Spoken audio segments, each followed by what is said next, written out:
Hi, my name is Vance Christie, and I've had the opportunity to write this volume on the life and ministry of David Brainerd, who was a congregational minister to colonial American Indians. Brainerd lived from 1718 to 1747. He actually ministered to Indians in America for a short period of just 4 years, because he died of tuberculosis at age 29. But during his few short years of ministry, he had a couple of years where he saw only 2 converts, his interpreter and his translator's wife. And he became so discouraged, he was considering giving up the commission that he had with a mission society to evangelize these Indians, because he thought he was basically wasting the mission society's financial resources, since he was having so little fruit.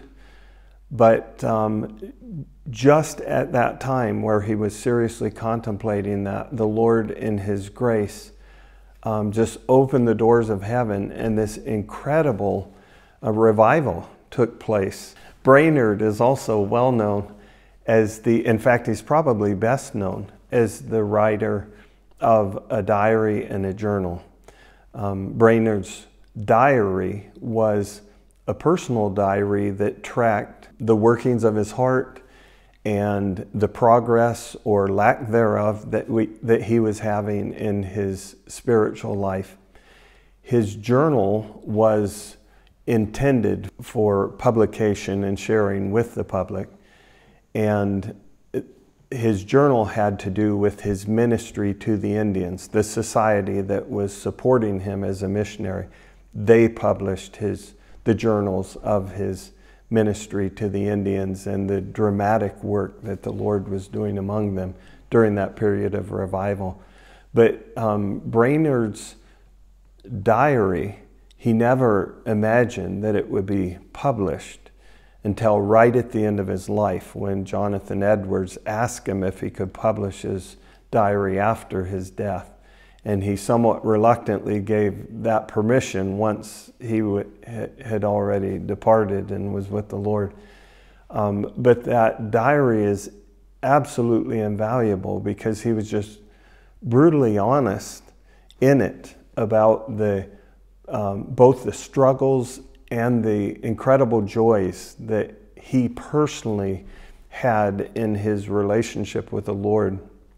So as we read that, it's just a tremendous record of the spiritual workings in a man's heart who was mightily devoted to Christ.